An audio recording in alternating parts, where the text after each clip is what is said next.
You will hear a number of different recordings, and you will have to answer questions on what you hear. There will be time for you to read the instructions and questions, and you will have a chance to check your work. All the recordings will be played once only. The test is in 4 sections. At the end of the test, you will be given 10 minutes to transfer your answers to an answer sheet. Now turn to Section 1. Section 1. You will hear a conversation between a clerk at the inquiries desk of a transport company and a man who is asking for travel information. First, you have some time to look at questions 1 to 5.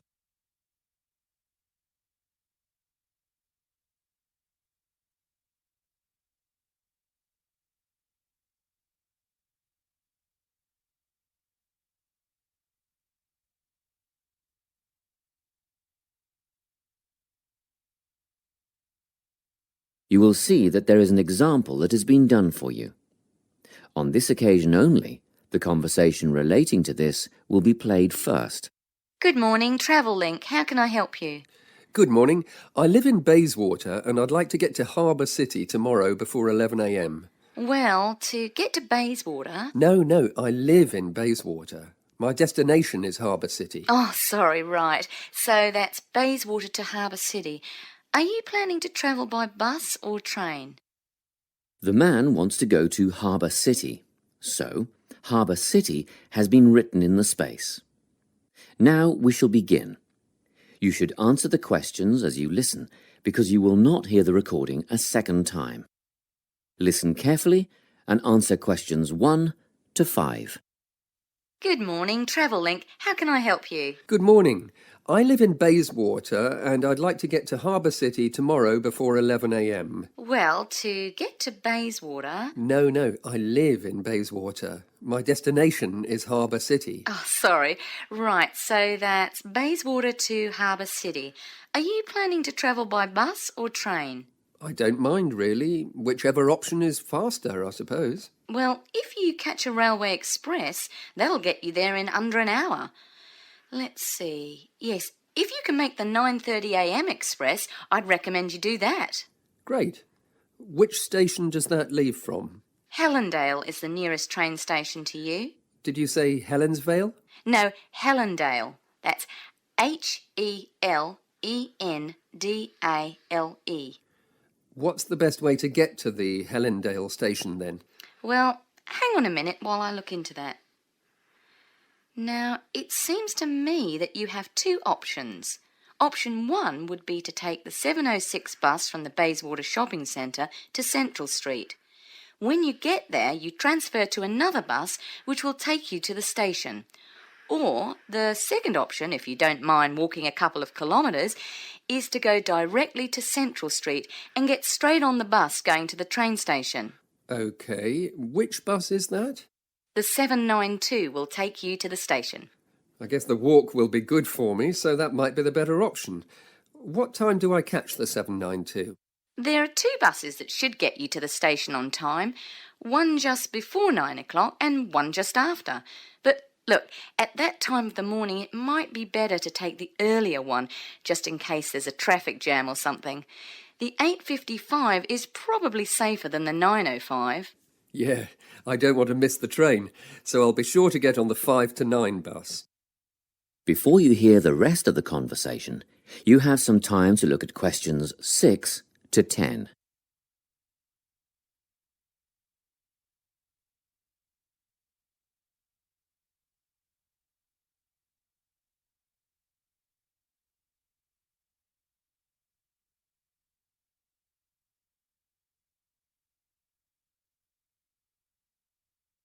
Now listen and answer questions 6 to 10. By the way, how much will I have to pay in fares? Well, you can get a ticket on the bus for $1.80 cash, and you'll need $10 each way for the train. Wait, do you have a Travel Link card? No, but I can get one before tomorrow. OK, well that'll make it considerably cheaper then. The bus will cost $1.50 each way, and the train will be... The train to Harbour City will... still costs $10 because you'll be travelling during peak hours in the morning, so no savings there, I'm afraid. However, if you could come back at an off-peak time... What does that mean? Well, if you could start your return journey before 5 p.m. or later than 7:30 in the evening... Actually, I wasn't planning on coming back till at least 8 o'clock anyway. Oh, in that case, you can make quite a saving if you use your travel link card. You did say you were planning to purchase one, didn't you? Yes, I'll pick one up later today. Good. That would mean your return train journey would only cost you $7.15 with your card. Thank you. Is there anything else I can help you with? Actually, there is. Do you know if I can use the travel link card on ferries? If you're thinking of the Harbour City ferries that go back and forth between the North and South Bank, those are the commuter ferries, then yes. A one-way trip costs $4.50, but with your card you'd make a 20% saving and only pay $3.55. So $3.55 for the commuter ferry. What about the tour boats? You mean the tourist ferries that go upriver on sightseeing tours? No, they only take cash or credit card. They're not part of the Travel Link company. Oh, I see. I don't suppose you know the cost of a tour? In actual fact, I do, because I took a friend on the trip upriver just last week. We decided on the afternoon tour, and that was $35 each, but I understand that you can do the whole day for $65. Thank you. You've been a great help. My pleasure. Enjoy your day out. That is the end of section 1. You now have half a minute to check your answers.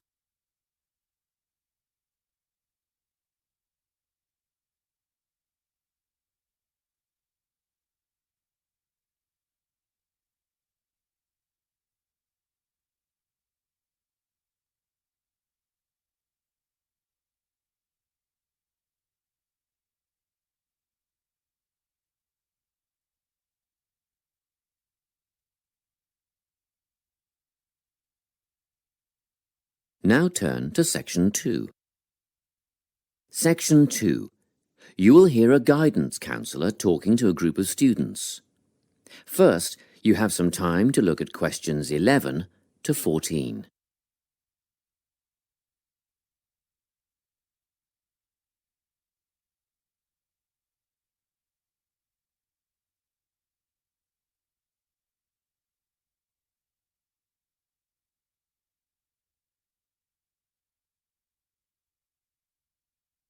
Listen carefully and answer questions 11 to 14. Hello everyone. I'm the Counselling Administrator here at St Ives College, and I've been asked to come and talk to you about our counselling team and the services that we offer. We have 3 professional counsellors here at St Ives, Louise Bagshaw, Tony Denby and Naomi Flynn. They each hold daily one-on-one sessions with students, but which counsellor you see will depend on a number of factors. If you've never used a counsellor before, then you should make an appointment with Naomi Flynn. Naomi specialises in seeing new students and offers a preliminary session where she will talk to you about what you can expect from counselling, followed by some simple questions about what you would like to discuss. This can be really helpful for students who are feeling a bit worried about the counselling process. Naomi is also the best option for students who can only see a counsellor outside office hours. She is not in on Mondays, but starts early on Wednesday mornings and works late on Thursday evenings, so you can see her before your first class or after your last class on those days. Louise staffs our drop-in centre throughout the day. If you need to see someone without a prior appointment, then she is the one to visit. Please note that if you use this service, then Louise will either see you herself or place you with the next available counsellor. If you want to be sure to see the same counsellor on each visit, then we strongly recommend you make an appointment ahead of time. You can do this at reception during office hours or by using our online booking form. Tony is our newest addition to the counselling team. He is our only male counsellor, and he has an extensive background in stress management and relaxation techniques. We encourage anyone who is trying to deal with anxiety to see him. Tony will introduce you to a full range of techniques to help you cope with this problem, such as body awareness, time management, and positive reinforcement. Before you hear the rest of the talk, you have some time to look at questions 15 to 20.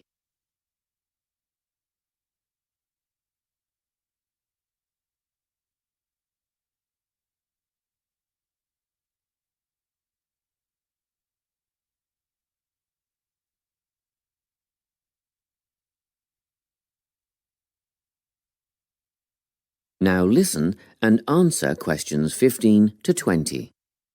Each semester, the counselling team runs a number of small group workshops. These last for 2 hours and are free to all enrolled students. Our first workshop is called Adjusting. We've found that tertiary education can come as a big shock for some people. After the structured learning environment of school, it is easy to feel lost. In this workshop, we will introduce you to what is necessary for academic success. As you might expect, we're targeting first-year students with this offering. Getting organised follows on from the first workshop. Here, we're going to help you break the habit of putting things off, get the most out of your time, and discover the right balance between academic and recreational activities. With Getting Organised, we're catering to a broader crowd, which includes all undergraduates and postgraduates. Next up is a workshop called Communicating. The way people interact here may be quite different to what you're used to, especially if you've come from abroad. We'll cover an area that many foreign students struggle with: how to talk with teachers and other staff. We'll cover all aspects of multicultural communication. International students tend to get a lot out of this class, so we particularly encourage you to come along. But I must say that sometimes students from a local background find it helpful too. So, everyone is welcome. The anxiety workshop is held later on in the year and deals with something you will all be familiar with: the nerves and anxiety that come when exams are approaching. Many students go through their entire academic careers suffering like this, but you don't have to. Come to this workshop and we'll teach you all about relaxation and how to breathe properly, as well as meditation and other strategies to remain calm. We've tailored this workshop to anyone who is going to sit exams. Finally, we have the motivation workshop. The big topic here is how to stay on target and motivated during long-term research projects. This workshop is strictly for research students, as less advanced students already have several workshops catering to their needs. Well, that's it. Thanks for your time. If you have any questions or want more information about our services, do come and see us at the counselling service. That is the end of section 2. You now have half a minute to check your answers.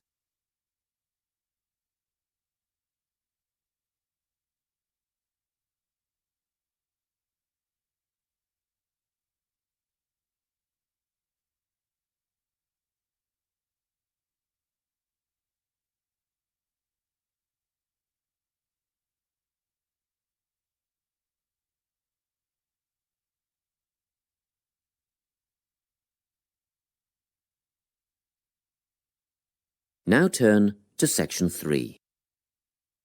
Section 3. You will hear a conversation between a tutor and 2 students who are preparing for an English literature test. First, you have some time to look at questions 21 to 24.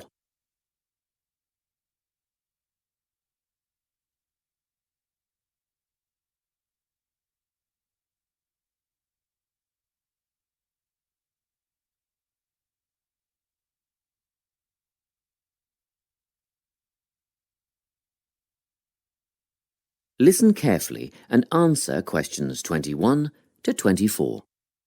Hello, Lorna, Ian. Glad you could make it. You're the only 2 who put your names down for this literature tutorial, so let's get started, shall we? I want to run over some aspects of the novel The Secret Garden with you before the test next week. Be sure to take some notes and ask questions if you need to. Hey, Lorna, have you got a spare pen? Sure, here you are. OK, So, the story follows two key characters. You should refer to them as protagonists, who go by the names of Mary Lennox and Colin Craven. The story is set shortly after the turn of the 20th century, and the narrative tracks the development of the protagonists as they learn to overcome their own personal troubles together. That's quite a common storyline, isn't it? Yes, you're right, Lorna. So, what can you tell me about the character of Mary? Well, in the beginning, she is an angry, rude child who was orphaned after a cholera outbreak and forced to leave India and move to the United Kingdom to her uncle's house in Yorkshire. That's right. And there she meets Colin, who spends his days in an isolated room, believing himself to be permanently crippled, with no hope of ever gaining the ability to walk. The two strike up a friendship, and gradually learn, by encouraging each other, that they can both become healthy, happy, and fulfilled in life. Will we need to remember a lot of these details for the exam? Just the basic outline. Examiners don't want to read a plot summary. They know what the book is about. Focus on narrative techniques instead, such as point of view. What's that mean? It's all about how we see the story. This story, for example, is written from the perspective of what is called an omniscient narrator. Omniscient means all-knowing. So, as readers, we get to see how all the characters feel about things, what they like and don't like, and what their motivations are in the story. Before you hear the rest of the conversation, you have some time to look at questions 25 to 30.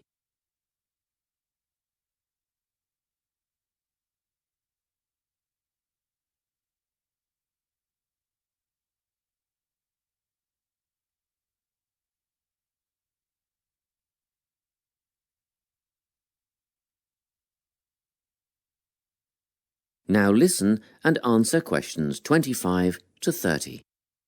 Won't it be hard to write a technical analysis? After all, it's a kid's book. Well, it was initially pitched at adults, you know. But over the years it has become seen as a more youth-orientated work. And you're right in a sense. The simple vocabulary and absence of foreshadowing make the story very easy to follow and ideally suited for children. But that doesn't mean there isn't much to analyse. Look at the symbolism, for instance. Symbols are things, right? Material things like objects that stand for abstract ideas. Absolutely, yes. And the author uses many of them. There's the robin redbreast, for example, which symbolises the wise and gentle nature that Mary will soon adopt. Note that the robin is described as not at all like the birds in India. Roses are used as well, as a personal symbol for Mistress Craven. You'll see they're always mentioned alongside her name, and Mistress Craven's portrait can also be interpreted as a symbol of her spirit. Are symbols just another name for motifs?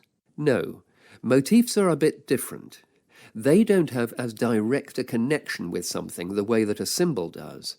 Motifs are simply recurring elements of the story that support the mood. Are there any in this novel? Yes, two very important ones. The Garden of Eden is a motif.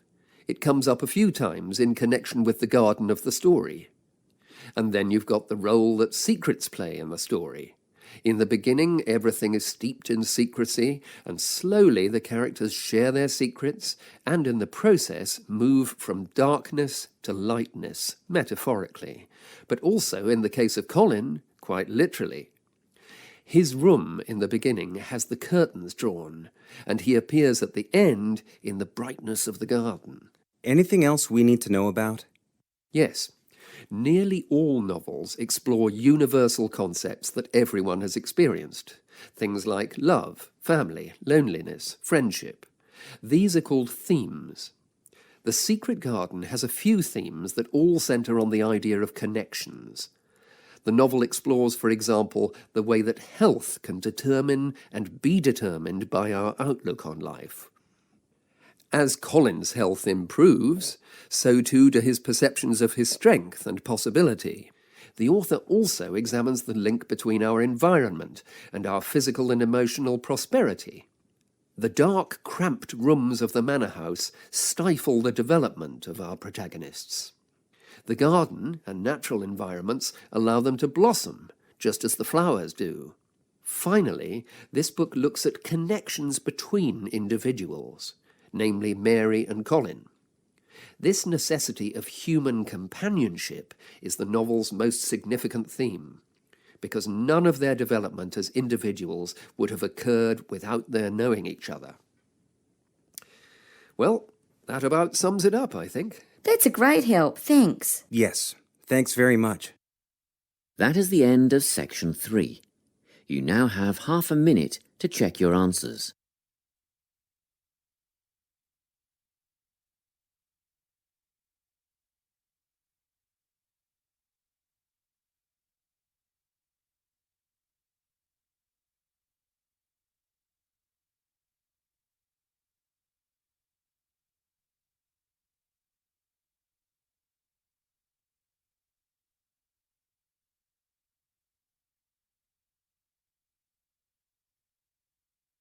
Now turn to section 4. Section 4. You will hear a talk on the topic of time perspectives.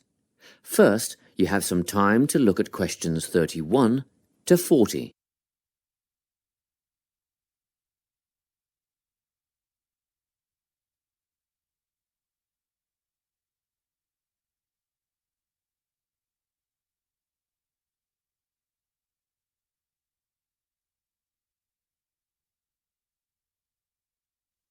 Listen carefully and answer questions 31 to 40. Today, I'm going to be talking about time. Specifically, I'll be looking at how people think about time and how these time perspectives structure our lives. According to social psychologists, there are 6 ways of thinking about time, which are called personal time zones. The first 2 are based in the past. Past positive thinkers spend most of their time in a state of nostalgia, fondly remembering moments such as birthdays, marriages, and important achievements in their life. These are the kinds of people who keep family records, books, and photo albums. People living in the past negative time zone are also absorbed by earlier times, but they focus on all the bad things, regrets, failures, poor decisions. They spend a lot of time thinking about how life could have been. Then, we have people who live in the present. Present hedonists are driven by pleasure and immediate sensation. Their life motto is to have a good time and avoid pain. Present fatalists live in the moment too, but they believe this moment is the product of circumstances entirely beyond their control. It's their fate, whether it's poverty, religion, or society itself. Something stops these people from believing they can play a role in changing their outcomes in life. Life simply is, and that's that. Looking at the future time zone, we can see that people classified as future active are the planners and go-getters. They work rather than play and resist temptation. Decisions are made based on potential consequences, not on the experience itself.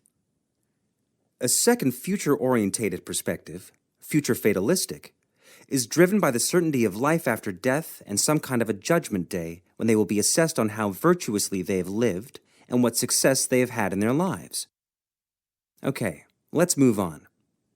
You might ask, how do these time zones affect our lives? Well, let's start at the beginning. Everyone is brought into this world as a present hedonist. No exceptions. Our initial needs and demands, to be warm, secure, fed, and watered, all stem from the present moment. But things change when we enter formal education. We're taught to stop existing in the moment and to begin thinking about future outcomes. But did you know that every 9 seconds, a child in the USA drops out of school? For boys, the rate is much higher than for girls. We could easily say, well, boys just aren't as bright as girls. But the evidence doesn't support this. A recent study states that boys in America, by the age of 21, have spent 10,000 hours playing video games.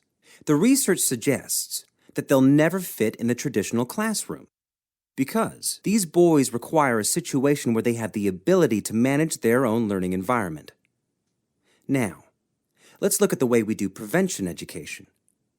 All prevention education is aimed at a future time zone.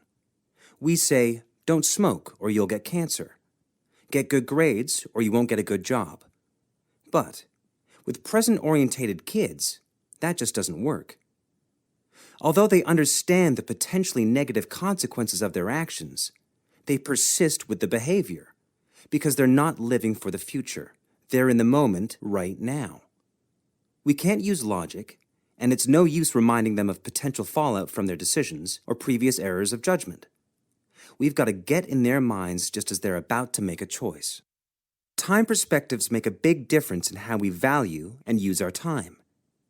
When Americans are asked how busy they are, the vast majority report being busier than ever before. They admit to sacrificing their relationships, personal time, and a good night's sleep for their success. 20 years ago, 60% of Americans had sit-down dinners with their families, and now only 20% do. But when they're asked what they would do with an 8-day week, they say, oh, that'd be great. They would spend that time laboring away to achieve more. They're constantly trying to get ahead, to get toward a future point of happiness. So, it's really important to be aware of how other people think about time.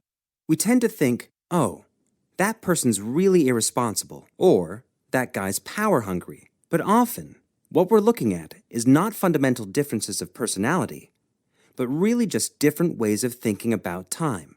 Seeing these conflicts as differences in time perspective, rather than distinctions of character, can facilitate more effective cooperation between people and get the most out of each person's individual strengths. That is the end of section 4. You now have half a minute to check your answers.